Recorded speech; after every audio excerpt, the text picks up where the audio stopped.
Welkom aan almal wat inskakel op hierdie gesprek oor die impak van regeringsregulasies op klein sake ondernemings. Dis gereël deur Marula Media. Ek is Freek Robinson, joernalis en aanbieder.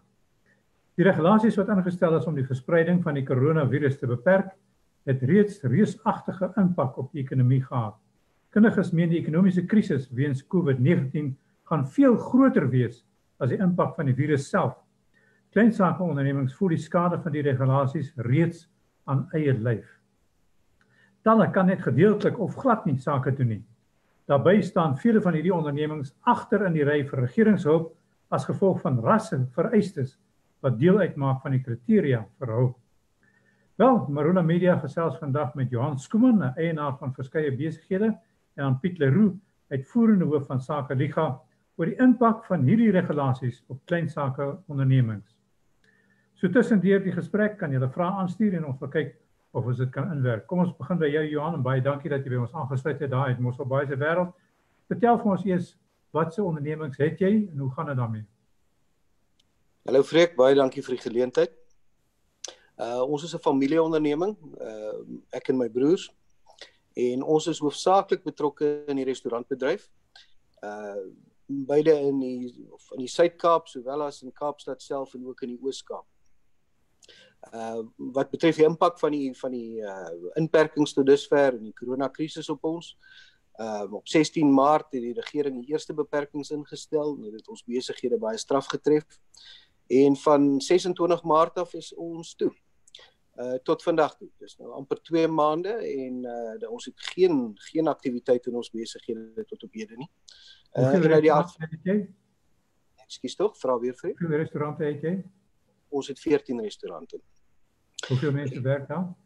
Ongeveer 800 mense wat vir ons werk. Soos ek sê, 2 maande reeds wat ons geen ekonomiese aktiwiteit het nie. En uit die aard van die saak stop ons verpligtinge nie wanneer die regering sê ons kan nie langer besigheid doen. En dit het weer 'n uitwerking op die besigheid vir die toekoms. Maar dit is ook nie net ek sal dan nou graag terugkom na jou toe en dan bring ons verder uit daarop.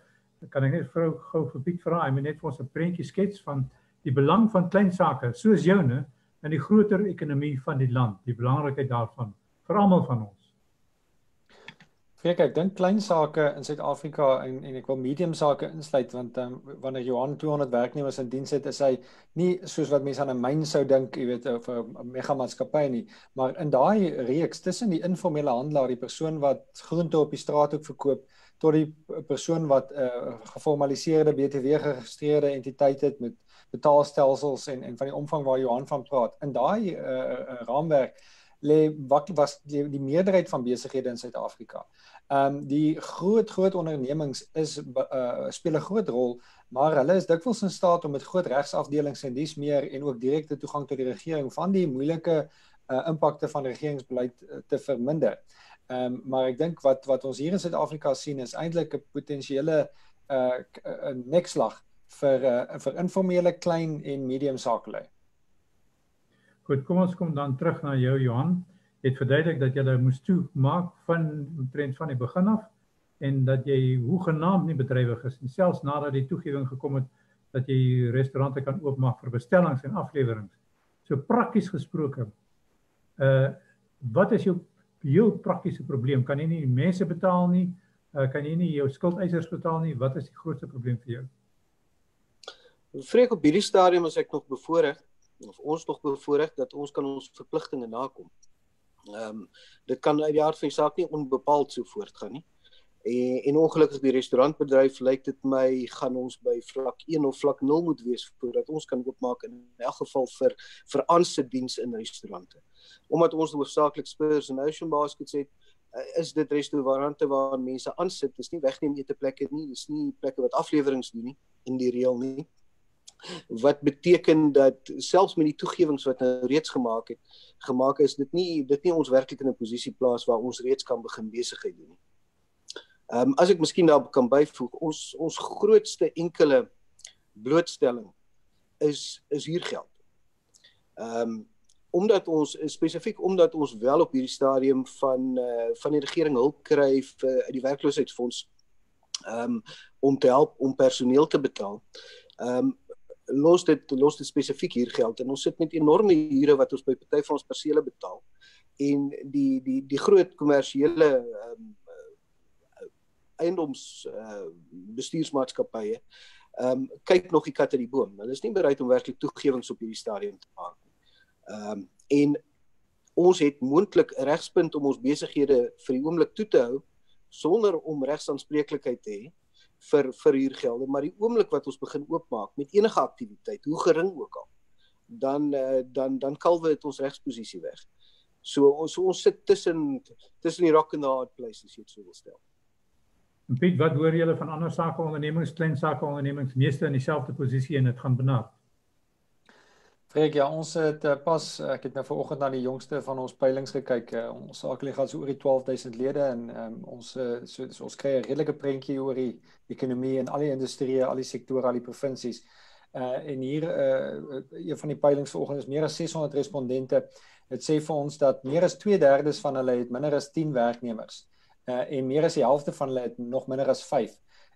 Groot ondernemings, en ek praat hiervan, as ek hier kyk na 200 of meer werknemers, dan is dit maar so 8 of so mense wat aan die peiling deelgeneem het. En daarmee sê ek nie, dit is presies die prentjie op die ekonomie nie, maar ek sê dit is dit gee vir ons 'n indikasie van hoe benard is klein en medium sakelei se behoefte en se situasie op die oomblik. So dit is groot ontwrigting en ek dink wat gebeur is met die regulasies wat so onseker is, kan ek heeltemal Johan en baie ander se posisie verstaan. 'n Mens wil nou begin beding om uit jou posisie te kom met 'n verloor of 'n wen-wen, dat mens ten minste met jou kontrakterende partye die skade verminder. Maar jy sit met hierdie situasie dat die regulasies van die oomblik tot die oomblik kan verander en dat jou regsposisie kan wegkalwe.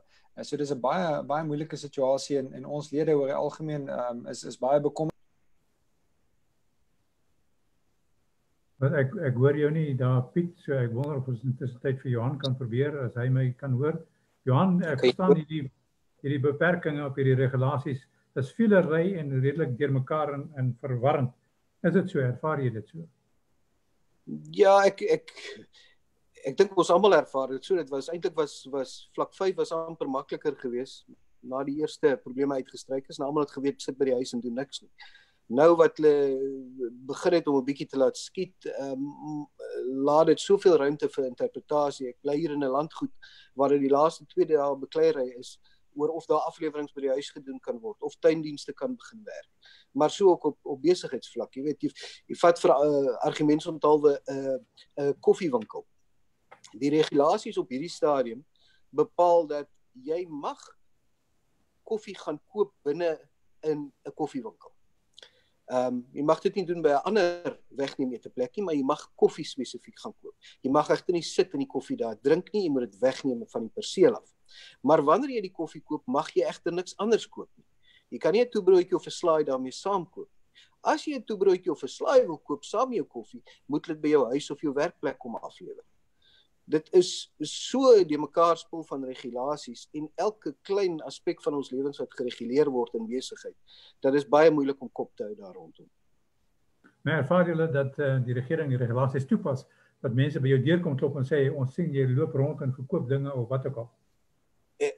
Niemand het nog by my deur kom klop nie, nou moet ek ook sê, ek kla oor regulasies, maar ek is 'n wetsgehoorsame burger. Wat betref, ek en jy het voor die uitsending gepraat oor Mosselbaai en ons het 'n goeie funksionerende munisipaliteit. Dit het ook sy nadele.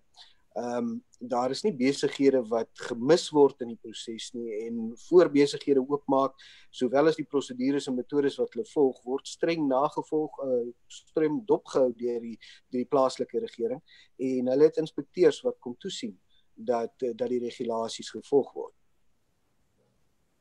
Goed Piet, die regering se benadering is dat mens wel kan onderskei tussen verskillende dele van die ekonomie wat sonder ander kan funksioneer.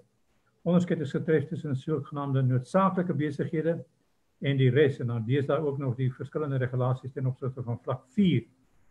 Dink jy hierdie benadering is die regte een en is dit geslaag?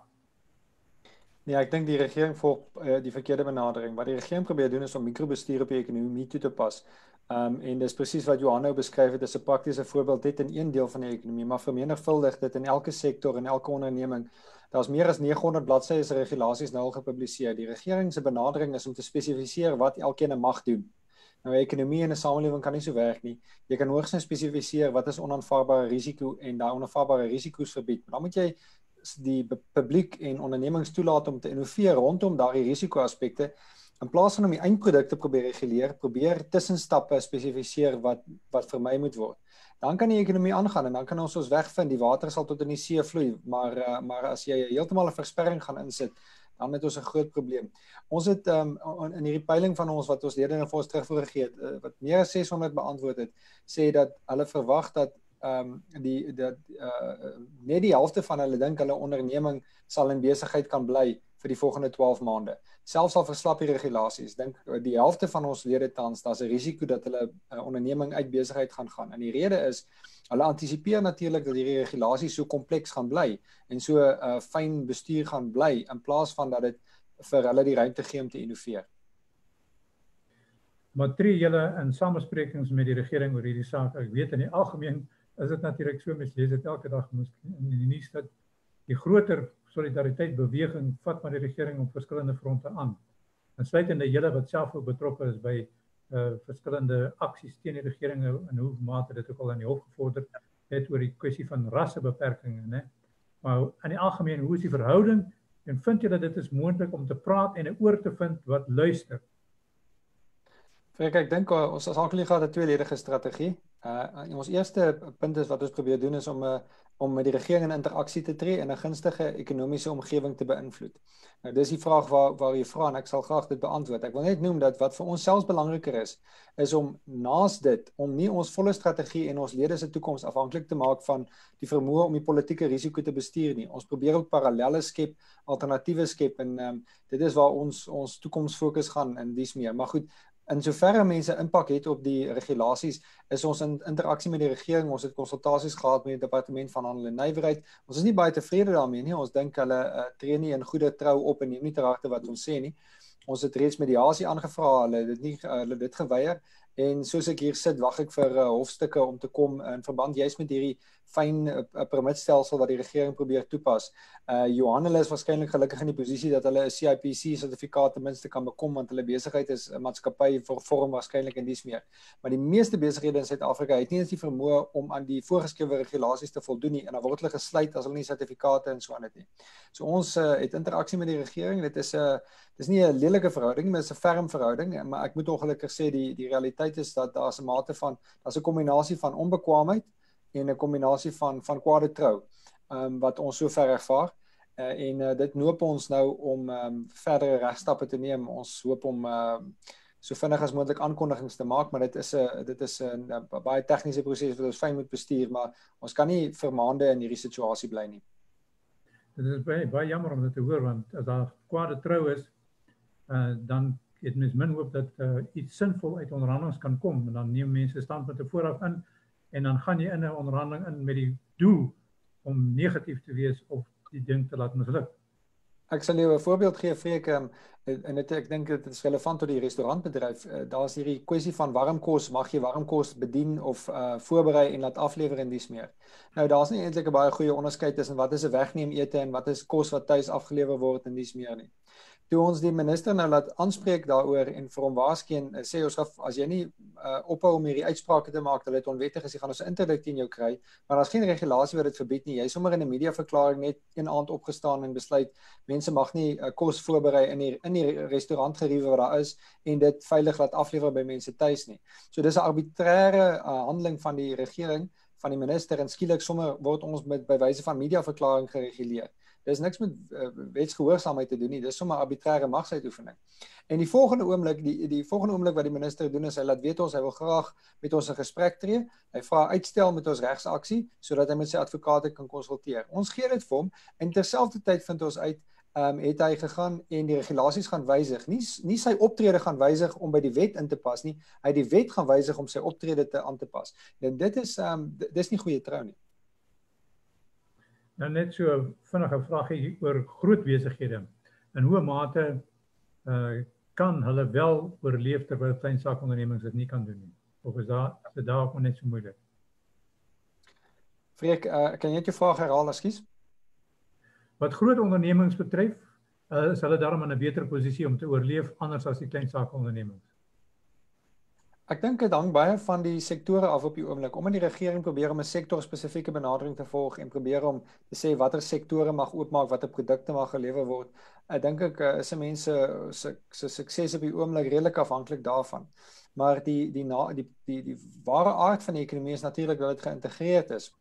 Ons sien ook in ons peilings dat selfs die ondernemings wat binne die noodsaaklike en sogenaamde toegelate produkte mag handel dryf en toegelate sektore mag handel dryf, ook hulle ervaar moeilikheid en moeite om hulle produkte te bekom. So die ekonomie is 'n geïntegreerde ketting en wat die regering probeer doen is om te probeer om daai ketting te verbreek en net sy skakels aan te skakel. Maar 'n ketting werk nie so nie. So ek dink eintlik is daar sekerlik sekere ondernemings wat in 'n beter posisie as ander is. Ek dink nie dit hang noodwendig van jou grootte af nie. Daar's groot firmas soos Edcon wat nou in sakeredding is, Comair wat in 74 jaar nooit 'n verlies gemaak het, wat nou in sakeredding ingaan. En dan is daar klein sakelei wat en ek praat hiervan wat in gegoede buurte in Pretoria lewe wat 2 maande gelede 'n wonderlike inkomste gehad het wat nou nie die kontantvloei het om kos amper op hulle tafel te sit nie. So dis maar deur die spektrum Freek. En natuurlik word klein sake getref ook in die waardeketting van groot maatskappye wat sukkel. Ja, die ekonomie is geïntegreerd en wat hier gebeur is dat daar's een rede hoekom groot sakelei 'n voordeel moontlik bo kleiner sakelei sou hê en dit is dat hulle ekonomie van skaal het. So dis makliker vir hulle om regsmenings te kry of dalk het hulle selfs 'n regsafdeling of dalk kan hulle onderhandel met die regering. So dis die voordeel en dis waar klein sakelei miskien en dis waar ons dalk daai rol kan speel om vir klein sakelei te help om van die probleme op te los wanneer ons saam staan. Aan die ander kant het klein sakelei die voordeel en ek wil aansluit by Johan, mens moet wetsgehoorsaam wees, maar daar is ook iets soos onregmatige wette. En as 'n wet onregmatig is, dis 'n ou regsbeginsel lex in justa non est lex. As daar 'n wet is wat sê jy moet 'n onreg pleeg, dan is dit nie 'n geldige wet nie. Ek wil nie hier vir mense aanspoor om wetsongehoorsaam te wees nie. Ek wil hulle aanspoor om regmatig op te tree. Ek dink klein sakelei het in hierdie verwarrende en teenstrydige omgewing, veral as jy 'n onderneming is wat onder die radar kan beweeg, kan jy waarskynlik in daai gryszones meer uitgerig kry as groot ondernemings. Kom ons praat oor die hele kwessie van bystandsfondse en so aan. En ek wil dan graag vir jou vra, Johan, kry jy enige bystand van welke aard ook al of het jy so iets nodig en vir wat? Ons kry op hierdie stadium bystand van die werkloosheidsversekeringsfonds. Dit is nie tegnies korrek nie want dit kom nie uit die normale werkloosheidsversekeringsfonds nie. Dit is 'n tydelike fonds wat vir salarisverligting geskep is deur die staat, is deel van die noodmaatreëls. Maar dan moet 'n mens in ag neem ek lees in die nuus en ek sien meeste besighede kry nog nie hulp daarvan nie. Die proses om aansoek te doen is geweldig omslagtig, geweldig tegnies. Ons het permanente mense in diens en ek praat van 4 mense wat letterlik tot nagte 12 uur vir weke aan een daaraan moes werk om dit net ingehandig te kry by Departement Arbeid of op die TERS portal soos hulle dit nou noem. Nadat hulle dit gewysig het 3 weke in die beperkings het hulle skielik die hele proses verander. Nou ons het tot op hede ongeveer tussen 25 en 30% van dit waarvoor ons aansoek gedoen het, regmatige, wettige, bewese salarisse, het ons in uitbetalings ontvang. Daar is afkeurings gedoen vir 'n wye verskeidenheid redes, maar 'n komma, ek het dit ook in die nuus gesien en ons het dit eerstehands ervaar. 1 komma op die hele aansoek op die verkeerde plek of vervang met 'n punt en die hele aansoek word uitgegooi. Ek het baie kontak met ander restauranteienaars. Daar is byvoorbeeld op die TERS webtuiste word daar gesê 72 Ocean Baskets het reeds geld ontvang. As 'n mens die name van die besighede tel, dan het hulle 'n bietjie 'n glipsie gemaak want daar's 62. Maar ek het persoonlik met hoeveel van haar eienaars gepraat. Hulle het 'n uitbetaling ontvang, maar vir 2 personeellede uit 56 byvoorbeeld. So die fonds is daar, die fondse is beskikbaar, maar die vermoë om dit by die mense wat die nodigste het te kry, ontbreek op hierdie stadium. So wat is jou grootste finansieringsnood op die oomblik? Is dit juis om Dis lone. te betaal, maar dit is steeds die geld wat jy kan kry om jou eie besigheid te bedryf, byvoorbeeld vir kapitaaluitgawes vir voorraad of wat ook al? Nee, laat ons reguit wees. Ek meen daar word groot gewag gemaak elke keer as ons president praat en as ander mense uit staatsgeleedere praat oor hulp vir besighede. 200 miljard rand was genoem. Maar daar is nie geld wat gaan aan besighede en hulle kry 1 of ander persentjie nie. Dit is bloot leningsfasiliteite wat beskikbaar gestel word. In die geval van die 200 miljard rand is dit die staat wat alleen die lenings onderskryf van kommersiële banke.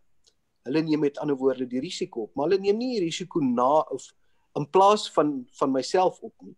Dit is wanneer ek nie kan betaal nie en hulle reeds my huis en kar gevat het, wat die staat dan in die finale instansie waarborg staan vir die lening teenoor die kommersiële bank.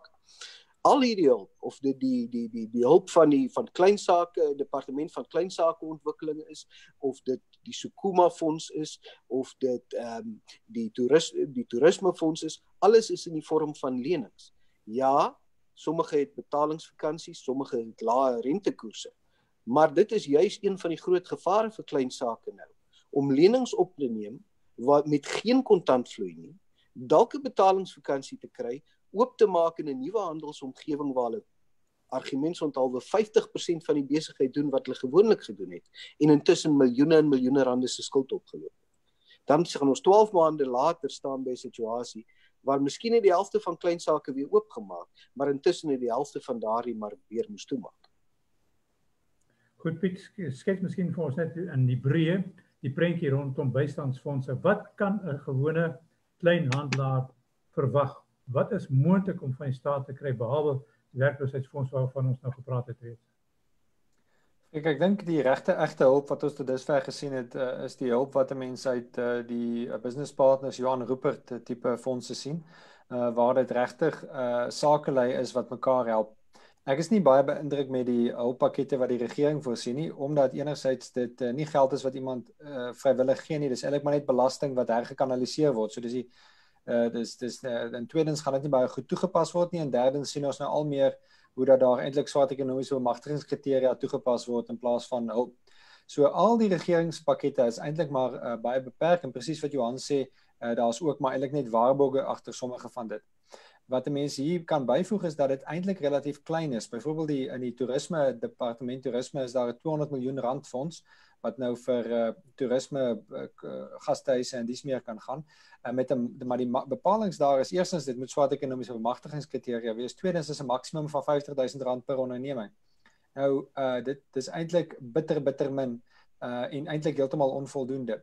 En die vraag is of die kool die sous werd is om vir hulpfondse aansoek te doen. Ek weet van baie ondernemings, wanneer hulle nie regtig tientalle werknemers het nie, dan los hulle eenvoudig maar die werkloosheidsversekeringsfonds oefening, die TERS-fonds oefening, want dit is te veel moeite. So dis beter om die geld maar net te betaal of dit maar net te ignoreer. So ek dink die enigste werklike manier om mekaar te help, of die belangrikste manier, is om die ekonomie weer aan die gang te kry, want ons het produksie nodig. Help jy ons skuif geld rond sonder produksie nie, ons moet produksie hervat. Dan die ander belangrike ding is om mekaar te help as sakelei en om te soek vir geleenthede om mekaar met kontantvloei of moontlik met beleggings te help. Dis nie maklik gesê in hierdie tyd nie, maar daar is maniere om mekaar tegemoet te kom. Daar is mense wat beskikbare kontant het, en dalk is hierdie 'n manier om 'n wen-wen uit te werk. Daar is ongelukkig nie 'n makliker manier nie. Ek wens daar was. Die regering laat dit kort klink of daar is, maar daar is nie 'n maklike manier nie. Hier gaan baie bankrotskappe kom en dit is verskriklik. Ek sou graag wil hê dat ons moet uitbrei op daardie stelling wat jy gemaak het, dat die ekonomie moet aan die gang kom, en dit is die enigste manier, maar dit kan ons nader aan die einde doen wanneer ons praat oor oplossings. So kom ons onthou dit. En dan wil ek net vra, nou intussen tyd klaar net vinnig die verwarring op rondom solidariteitsbystandsfonds en die regeringsin. Freek, solidariteit, ek dink die solidariteit beweging het 'n fonds beskikbaar gemaak. Hulle noem dit ek dink die krisisfonds. En in die krisisfonds ek dink daar's al etlike miljoene ingesamel. Sakeliga self het ook reeds ons en ons lede reeds R300.000 se skenking daar gemaak. Die bedoeling van daardie fonds is noodleniging. So dis mense wat nie kos op die tafel het nie, dis mense wat sorg nodig het. Dis 'n noodlenigingsfonds. Die regering se solidariteitsfonds is eintlik daar's verskillende fondse aan die regering. Die grootste een en bekendste een is die Solidariteitsfonds en dit word gebruik om mediese toerusting en dies meer aan te koop. Die voorsitter daar is Adrian Enthoven en dit lyk asof hulle nie BEE kriteria toepas nie, maar die bedoeling daar is ook nie om ondernemings te help nie. Die bedoeling is om die maatskaplike verligting en mediese situasie te help. So dit is die onderskeid. Sakeliga self het besluit ons dra liewer tot die Solidariteit Bewegingsfonds by en sal ons ander aksies ook gebruik om te ondersteun. Ons dink die regering is nie die beste sorgverskaffer in hierdie tyd nie. Die gemeenskap behoort die inisiatief te neem. En dan waar staan mense nou ten opsigte van twee spesifieke rasgeoriënteerde ingesteldhede en die een gaan natuurlik oor toerisme en die befondsing van mense op grond van raskriteria en die ander ene is natuurlik die BEE soort van erkenning van maatskappye en hulle kry hulp en ander nie. Freek, ek dink is baie erg dat ons in hierdie tyd aandag moet bestee aan die regering se ideologiese voorkeure oor ras. Wat dit vir ons vertel is hoe diep dit ingesetel is in die regerende party en wat dit ook vir ons sê ongelukkig is dat dit die steun van president Ramaphosa moet wegdra. Hy is die staatshoof, dis sy ministers wat dit doen. En met ander woorde hier sien is 'n ideologiese voorkeur wat homself verbete handhaaf. Sakeliga het voor hierdie kwessie al regsaksie, ons meer as een aksie teen swart ekonomiese bemagtiging aan die gang. Dit gaan 'n lang kwessie wees wat vir baie lank gaan voortduur. Ons is van Sakeliga se kant af dink ek dis baie goed wat Solidariteit en AfriForum doen om die kwessie ook nou aan te raak in hierdie krisistyd. Dis 'n kwessie wat lank met ons gaan wees, want dit bring na vore hoe dat die regering verdelend optree in 'n tyd wat daar samewerking moet wees. En dit wys maar eintlik net weer vir ons in hoe dat die ekonomie en die politiek dikwels van mekaar verskil. Die politiek is besig om mekaar te verdeel terwyl die ekonomie eintlik geïntegreerd is, ook oor rassegrense heen, maar die politici gee nie daaroor om nie. So, miskien Johan, kan ek vir jou hierdie vraag gooi? Wat is die hoe sinvol is dit vir kleiner besighede om nou in plaaslike handelsnetwerke in te skakel? Freek, voor ek daardie vraag antwoord, ek wil dalk net eers gou aansluit by wat Piet gesê het rondom diskriminerende bepalings by hulpverlening. Ons het byvoorbeeld nie eers die moeite gedoen om vir aansoek te doen by die toerismefonds nie. Die rede is tweeledig. Nommer 1, R50.000 verligting gaan nie enige wesenlike verskil maak nie. Maar die tweede is, ons weet mos nou voor die tyd dat ons gaan nie goedkeuring kry daarvoor nie. En ongelukkig vir my as 'n besigheidsman, en ek dink dit strek verder hier, want nou begin ons kyk na ons land, en elkeen in die land beleef 'n krisis. En hierdie is juist 'n tyd vir almal om saam te staan. Daarom ook seker miskien die staat se opportunistiese gebruik van die naam Solidarity Fund. Maar daardie samehorigheid is nodig en dit word nou afgebreek. Nou en dieselfde tot 'n mate geld by die werkloosheidsversekeringsfonds. Ons is vir amper 25 jaar in besigheid. Maand na maand, jaar na jaar, kom ons as besigheid, as belastingbetalers, ons verpligtinge getrou na. Ons betaal wat ons aan die keiser verpligtig is en ons doen dit met 'n oop gemoed. Die een keer wat ons vir hulp vra, die een keer wat ons hulp nodig het, word daar op grond van goeder so nikszeggend soos velkleur teen ons gediskrimineer. En dit is die toerismefonds, maar dit geld ook vir die kleinsake, departement kleinsake ontwikkeling se SMME verligtingfonds. Daar is nie noodwendig kleur nie, maar dit is vroue, jeugdiges, gestremdes. Die regering is so ideologies rondom enige aspek van hulpverlening, dat dit demotiveer mense. En selfs al gaan my besigheid suksesvol aan die ander kant uitkom, gaan ek nie noodwendig dieselfde Suid-Afrikaanse burger wees as wat ek was voor hierdie pandemie ons getref het. Ek het vinnig net sommer 'n brief gelees wat hier so deurgekom het in tussentyd van iemand wat sê ek het nou groter begrip vir die posisie van klein sake ondernemings en ek sal hulle meer ondersteun in die toekoms. So dit sal reeds 'n positiewe uitwerking wat ons gesprek het vanmiddag. Nou terugverwysend weer na die vraag wat ek jou gevra het, handelsnetwerk en inskakeling daarbey. Is dit antwoord? Ek dink dit is iets wat ons toe ons jonger was ons betrokke daarbey. Ons het met verloop van tyd het ons belangstelling getaan. om by handelsorganisasies, toerismebedrywe, toerismeorganisasies betrokke te wees, maar daar was altyd te veel politiek na ons mening. Ongelukkig, ons het nie meer daai luukse nie, en ek dink geen klein sakeonderneming het die luukse om te sê, ek staan langs die kant, en ek wag vir iemand anders om die werk namens my te doen. Ons almal is blootgestel, ons almal het 'n stem nodig, om dit wat elkeen van ons individueel sê, te amplify as mense dit in Engels wil stel. Ek kan niks doen aan die regulasies nie. Ek as 'n individu kan nie 'n invloed hê op die regering nie. Ons het groter groepe nodig wat sinvol kan onderhandel namens ons en wel hopelik sin in mense se koppe kan praat. Maar Piet, wat sê jy nou op grond van dit wat Johan nou vir ons meegedeel het? Wat is Sakeliga se posisie ten opsigte van die klein sake persoon en hoe en mate kan hy op julle steun? Sakeliga se strategie is om 'n selfstandige sakegemeenskap daar te stel deur 'n kombinasie van kultuur en kapitaal en om dan welvaart te skep vir sy lede, vir al die gemeenskappe rondom sy lede. Nou, ons het onsself afgevra toe hierdie corona-situasie, hierdie COVID-19-situasie nou ons tref. Hoe beïnvloed dit ons strategie? En ons gevolgtrekking was dat dit ons strategie eintlik glad nie beïnvloed het. Dit skuif 'n paar prioriteite rond, maar eintlik bly wat ons wil doen presies dieselfde.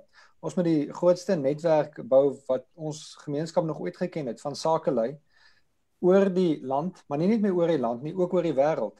En dit moet nie net een groot organisasie wees nie, en dit is vir Sakeliga baie belangrik, dat ons moedig ons lede aan om tegelykertyd plaaslik in hulle plaaslike sakegemeenskap 'n sterk sakekamer daar gevestig te hê. Maar daar's geen rede hoekom hierdie sakegemeenskap nie met mekaar verbind kan wees en net so 'n sterk verhouding kan hê enige plek elders in die wêreld nie. Afrikaanse sakelei is reg oor die wêreld, en wanneer ons, ek dink uit hierdie situasie gaan kom, dan gaan ons dalk, en ek dink dis om by Johan aan te sluit, daar's waarde in die ontginning van kultuur en kapitaal, van vertrouensnetwerke, wat fokus op waardeskepping en minder fokus op verdeling.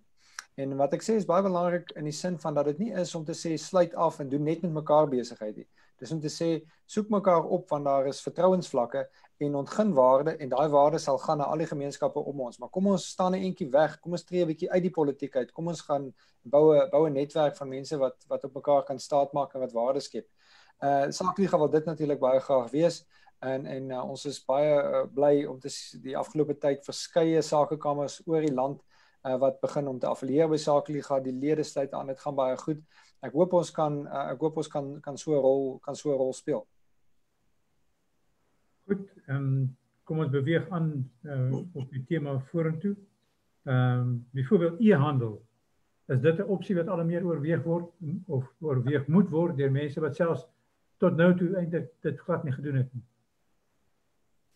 Ek dink e-handel en selfs ander maniere van om jou kantoorpersoneel te bestuur en dies meer gaan meer algemeen word. Ons het 'n soort skok gekry, dis 'n geluk by die ongeluk, dat ons ook nou ander maniere van sake doen kon mee eksperimenteer.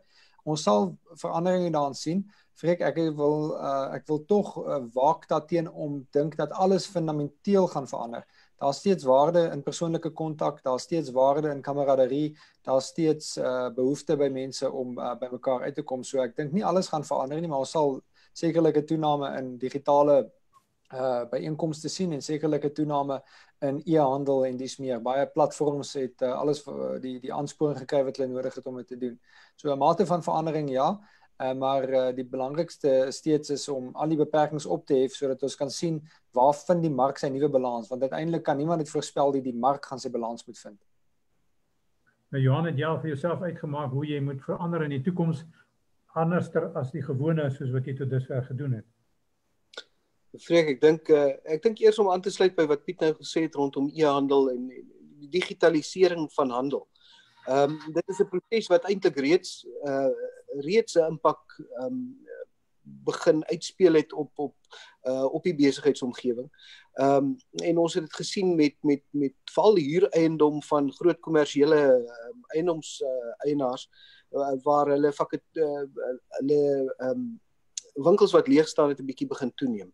Die druk op groepe soos Edcon wat ten minste ten dele toegeskryf kan word aan aanlyn aankope. En dit is iets wat versnel wêreldwyd en wat hier ook gaan versnel. Ek dink wat corona gedoen het was om dit net nog vinniger te doen.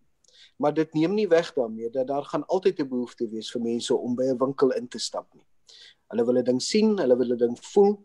Daar is navorsing in Brittanje al gedoen wat duidelik daarop dui dat mense soek daardie instant gratification van die ding inlaande en hom saam huis toe vat en nie wag vir 'n dag, 'n week of wanneer ook al vir aflewering nie.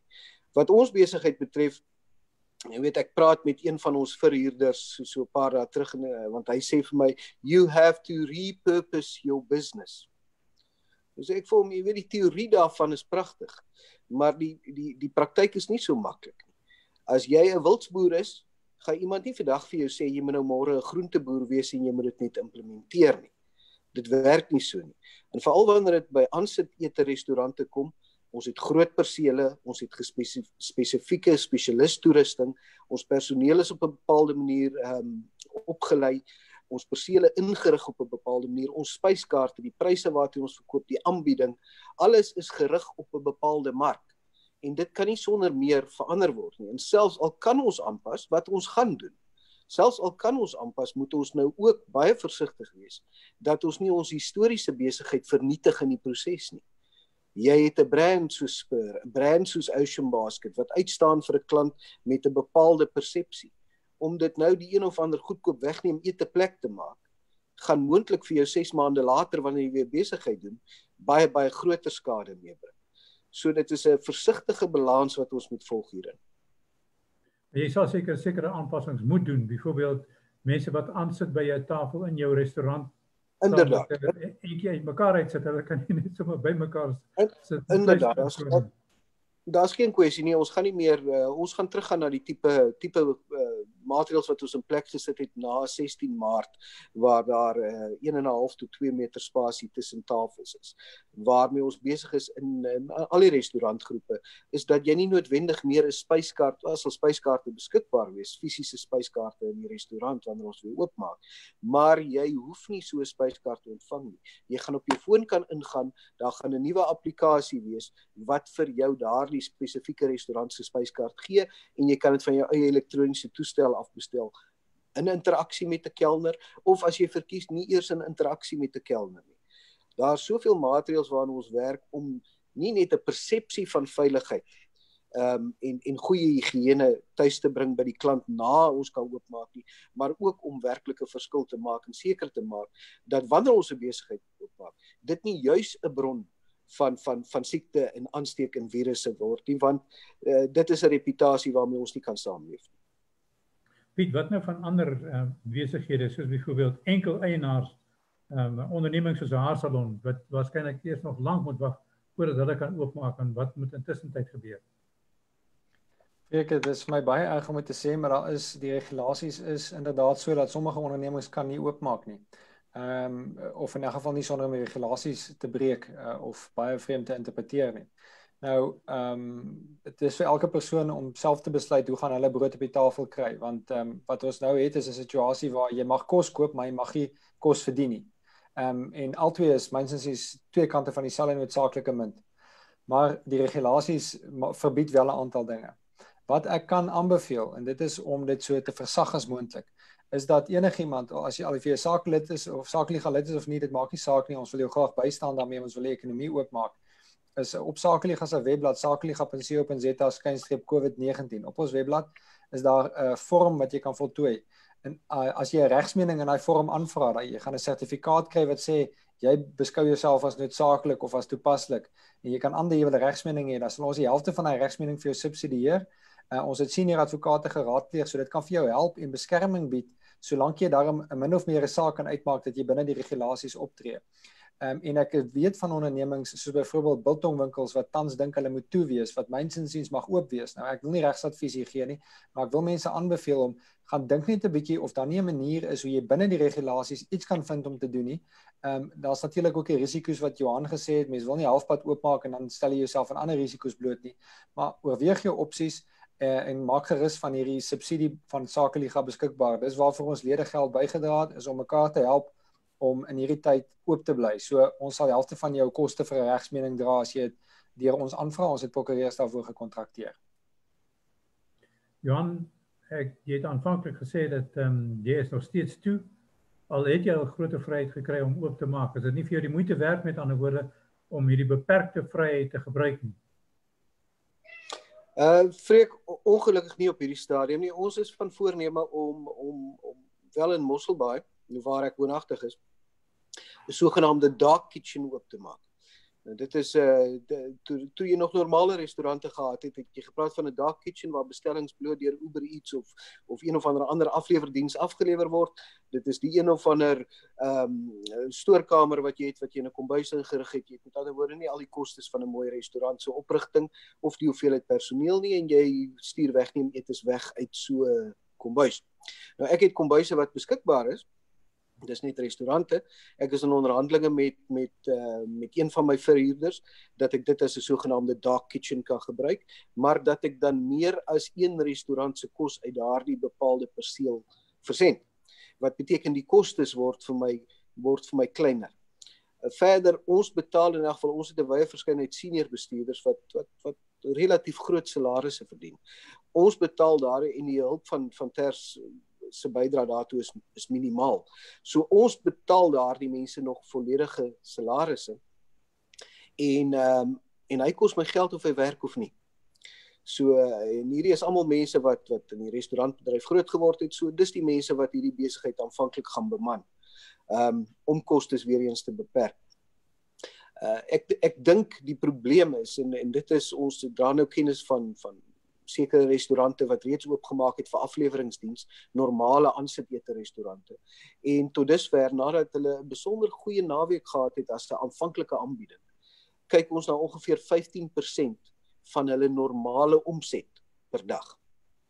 En die probleem is, met die kostestrukture wat ons in plek het, is daar geen manier hoe daardie besigheid suksesvol bedryf kan word nie. Daar is dalk enkele sulke restaurante in die land, maar dis minimaal.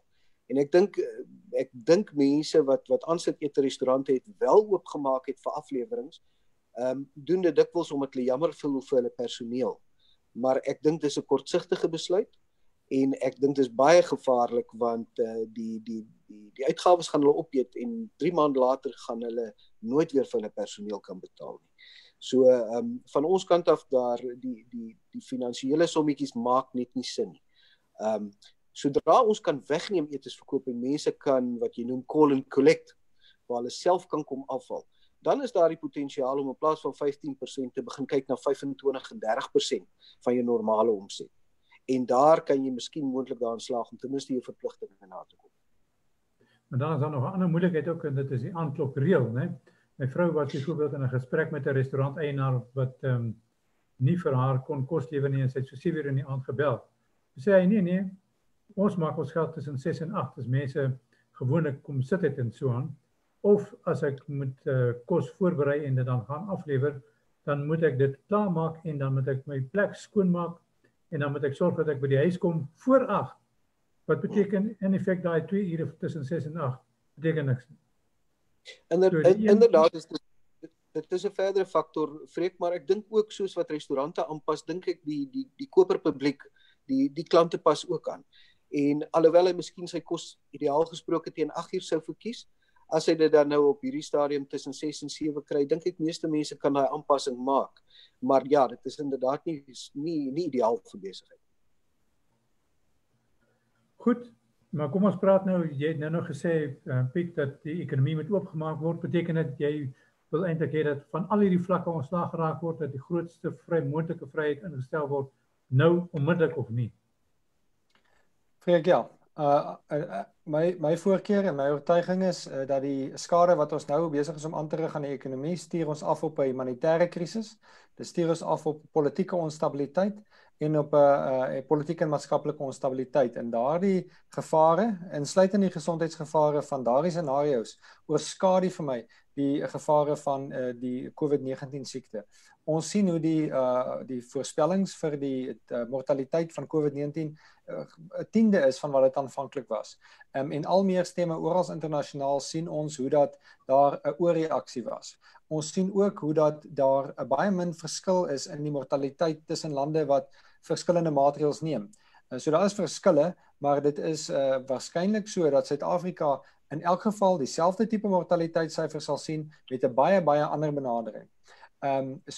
Van Sakeliga se kant af vanweë die ekonomiese ramp en wat lei tot 'n humanitêre en maatskaplike ramp, sowel as die arbitrære reëls wat ons nou sien. Dit is alles uit die duim gesuig. Dit maak nie sin nie. Ons beweeg eintlik in 'n nuwe regsraamwerk hier in en ek dink dit is 'n gevaar vir die konstitusionele orde. As ons hierdie situasie handhaaf vir 'n paar maande en dis wat 'n hele aantal van die regeringslei skynbaar wil hê, dan sal ons aan die einde van daai paar maande met 'n vernietigde ekonomie sit, waarvan baie meer mense sal sterf. Ons sal met maatskaplike onstabiliteit sit en ons sal uit die openbare geheue verloor het die herinnering aan 'n konstitusionele orde waar ons op rasionaliteit, redelikheid en duidelikheid in wette aandring. En ek dink dis vir my die groot gevaar, Freek. So as jy my vra vandag alles of niks, dan is dit my beskouing. Maar daar's baie dinge wat die regering kan verander en net terugkeer na redelikheid. Daar's baie voorbeelde in die wêreld waar hierdie arbitrære nonsens van aanklokreëls en so aan net eenvoudig gestop kan word en dit sal geen impak op die mortaliteitssyfer hê nie, maar dit sal ons in staat stel om stabiliteit en gesondheid op ander maniere te handhaaf. Johan, so wat is jou mening oor jou eie bedryf se toekoms, jou eie restaurant se toekoms? Gaan jy dit oorleef en wat se raad het jy dan nie net vir jouself nie, maar vir ons ook? Freek, ek hoop ek gaan dit oorleef. Beide fisies weens corona en finansiëel. Ek sê weer, ek dink nie ons is in die slegste posisie nie en waarskynlik sal ons die ander kant hiervan kan sien. Maar dit gaan nie dieselfde lewe wees en dieselfde besigheidslewe wees wat ons gehad het in die verlede nie. So rieme gaan dun gesny word. Die hoeveelheid personeel wat vir my gewerk het toe ons toegemaak het, gaan ons nie weer bereik nie. Dis die realiteit. Want as ek daar dieselfde volume personeel het, gaan my besigheid binne maande toemaak daarna. Maar dit is die omstandighede waarbinne ons nou handel dryf. En ek is steeds hoopvol dat ten spyte daarvan, en daar moet geen illusies wees, die restaurantbedryf, die gastehuisbedryf, hotelbedryf, lugvaart, reisagentskappe, daardie tipe bedrywe wat heel aan die einde van die lyn staan, gaan geweldige vlakke van mortaliteit hê.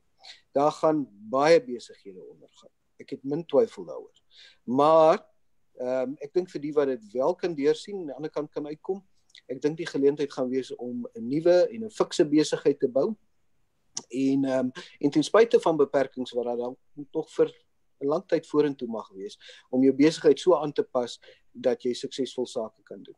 Ek dink die belangrike vir my aan ander klein sake eienaars, die besluite wat jy nou neem, is die besluite wat gaan bepaal of jy suksesvol is.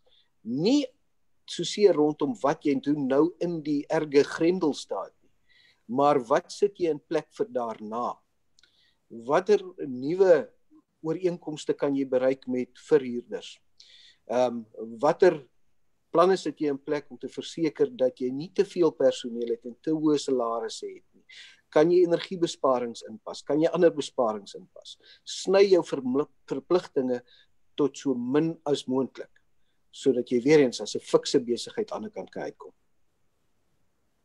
En Piet, wat sê jy? Wat is daar raad wat jy vir mense kan gee, wat hulle miskien moet kan inpraat?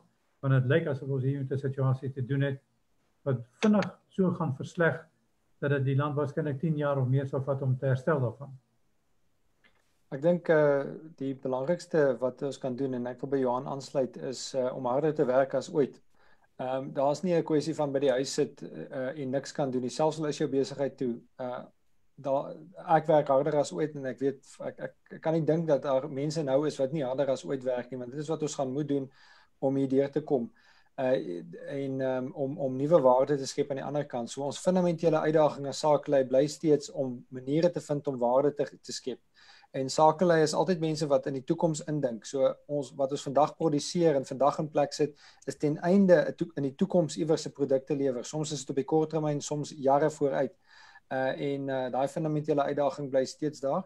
Ek dink die tweede strategiese skuif wat ons sal moet maak is om te besef dat die ideologiese politieke raamwerk in Suid-Afrika verander, waarskynlik so dat ons toenemend minder en minder gunstig behandel sal word. En derhalwe behoort ons na mekaar met mekaar hande te vat en ons besighede staatsbestand te maak. So ons moet onsself vra, is die strategie wat ons volg bestand teen politieke risiko? Is hy gediversifiseer oor politieke grense heen? Ek dink het ons 'n suite van inkomstestrome. Dis die tipe goed waarna mens moet kyk. Die internasionale grense sal weer oopgaan en ek dink 'n mens sal dit moet geniet. En die laaste belangrike verandering is dat ek dink hierdie tydperk noop ons weer om 'n bietjie na mekaar te kyk op gemeenskapsvlak binne plaaslike gemeenskappe. Ek bedoel nie noodwendig net in kultuurverband nie. Ek bedoel dat hier opnuut 'n bewusmaking is van die rol van kleinsakelei en sakelei wat nie wat 'n persoonlike verband het met die gemeenskap waarbinne hulle bedryf. En ek dink mense kan waarskynlik dit ook as 'n strategiese bate gebruik in jou beplanning vir die toekoms vorentoe. Laaste ding wat ek sal byvoeg is soos wat Johan sê, ek dink mense moet soek vir elke geleentheid om oop te maak, maar mense moet ook versigtig wees en besef dat daar's nie 'n maklike antwoord hier uit nie. Daar gaan nie hulpfondse kom nie. Die regering het nie die vermoë om met geldskepping reg te maak wat nou met produksie verkeerd gaan nie. En derhalwe moet ons besef moeilike besluite moet gemaak word en ons moet sorg dat dat ons bereid is om hulle te maak as hulle voor ons opdoem en dat ons nie terugdeins vir hulle nie, want ons moet in besigheid bly, dis ons verantwoordelikheid. Sou jy een van daardie mense wees wat dink Ramaphosa is die Moses, maar dat die ander ons Moses vir ons gee? Ek dink meneer Ramaphosa is 'n spanspeler. En hy dwing baie respek af met die manier hoe hy goed hanteer en manier hoe hy homself opstel. Maar ek dink nie 'n mens behoort meneer Ramaphosa uit te sonder as 'n mens jouself afvra hoe moet jy jouself strategies oriënteer ten opsigte van die ekonomiese en politieke omgewing in Suid-Afrika. Ek dink dit sou 'n fout wees. En dus is my mening van meneer Ramaphosa eintlik minder belangrik as my beskouing van die politieke struktuur waarbinne meneer Ramaphosa funksioneer en waarvan hy 'n toegewyde lid is. Ek sien van die briewe wat hier so aankom, vra hulle spesifiek, hulle sal vir julle wil ondersteun die Sake Stichting, maar hoe kry hulle in 'n geval julle in die hande, waar wie met hulle kontak en wanneer en so voort? Ek dink die maklikste manier is besoek ons webblad sakeliga.co.za. Jy kan daar inteken natuurlik gratis op ons nuusbrief en van alles wat beskikbaar is gebruik maak. Ons sal dit waardeer as jy ons finansiëel ook ondersteun en jy kan 'n lid of 'n donateur word. Wat ek dink ook 'n belangrike ding is ons wil eintlik hê sakelei moenie net by Sakeliga aansluit nie, maar ons wil graag 'n herlewing sien van die krag van sakekamers. En ek dink nog 'n manier met ander woorde om die saak waarvoor Sakeliga staan te ondersteun is om nie net by ons betrokke te raak nie, maar by jou plaaslike sakekamer en te kyk of daar nie samewerking kan wees tussen Sakeliga en jou sakekamer nie. Ons het verskillende waardeproposisies, maar ek dink ons kan mekaar aanvul. En dan Johan, as ek vir jou vra, sê nou maar 6 maande gelede, sou jy ooit kon dink dat ons in hierdie situasie is waarin ons nou is? Nee, Freek, nee, ek dink nie daar is baie mense wat dit sou kon voorsien nie. Ek moet daarom sê teen Januarie, toe dinge begin interessant raak in China. My een broer hanteer ons versekeringspolisse. Toe sê ek vir hom kontak dringend ons makelaars dat ons versekering kan kry vir hierdie pandemie. En hy was nog skepties, hy het gesê nee man, dit gaan nie gebeur nie. Maar hy het navraag gedoen. Interessant genoeg, die versekeringsmaatskappye was daardie tyd reeds bewus van wat moontlik kon kom en hulle was nie meer bereid om dekking te gee daarvoor nie. Hulle het ook intussen vir ons 'n skrywe gerig dat hulle sal nooit ooit in die toekoms eers daaraan dink om dit nie uit te sluit uit enige polis wat hulle ooit weer doen nie. So ek dink as daar nou een maatskappy is wat baie lekker uit hierdie hele pandemie uitkom, dan is dit die versekeringsbedryf. Maar nee, ons het dit nie voorsien nie en definitief ook nie die reaksie van die wêreld nie. Ek dink die pandemie is een ding, maar die reaksie is wat werklik ons lewens omgekeer het. En dan Piet, het julle enige internasionale skakeling of het julle bande met internasionale organisasies waar mens inligting kan uitruil en miskien gesamentlik aan oplossings kan dink? Dankie Freek. Ja, dit is 'n baie belangrike deel van ons hele fokus by Sakeliga. Net in dieselfde tyd as wat ons hierdie gesprek het voer van my kollegas op die Sakeliga Facebook 'n gesprek met die Philadelphia Sakekamer in die VSA. Ons het verlede week een gehad met die Brooklyn Sakekamer. Volgende week gesels ek met iemand van 'n finansiële firma in Londen Verlede jaar was ek op reis gewees in Europa en ons het kontakte tans in Australië en die VSA en ons doel is om binne die volgende paar maande en jaar of 2 internasionale netwerk van sakekamers by Sakeliga geaffilieer te hê. Veral gefokus natuurlik op die Afrikaanse diaspora, maar buite dit om ook. Want Freek, 'n sakegemeenskap kan internasionaal wees. 'n Ekonomie hoef nie beperk te wees tot 'n land se grense nie.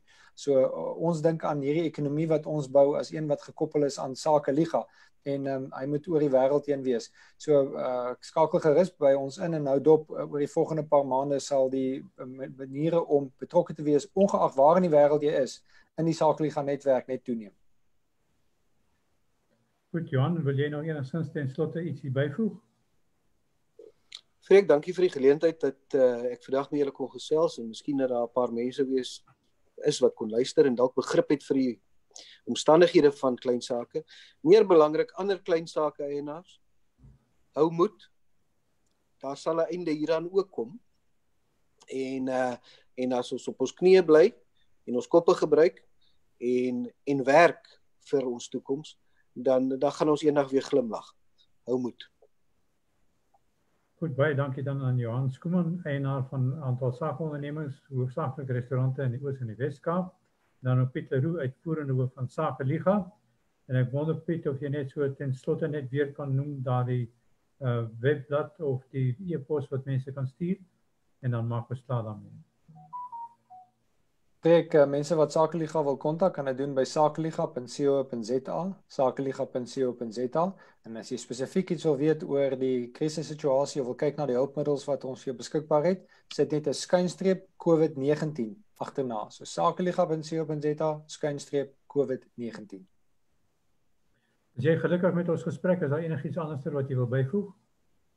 Freek, ek wil beamoen wat Johan gesê het. Ek dink 'n mens moet hier vasbyt, hard werk, vertroue hê en 'n mens moet doen wat jy kan doen en dit sal verbygaan. Dit is moeilike tye, maar hier is maniere om waarde te skep en dis maniere om waarde te ontgin en dis een van die uitdagings wat ons as sakelei het. Glad nie maklik nie en dis erg baie erg wat nou gebeur en veral ook omdat soveel van dit so onnodig is. Baie dankie aan die twee van julle en almal wat ingeskakel het na ons gesprek. Baie dankie daarvoor. Groot waardering. Ons hoop julle het groter insig minstens en 'n bietjie moed vir die toekoms. Alles van die beste. Lekker bly.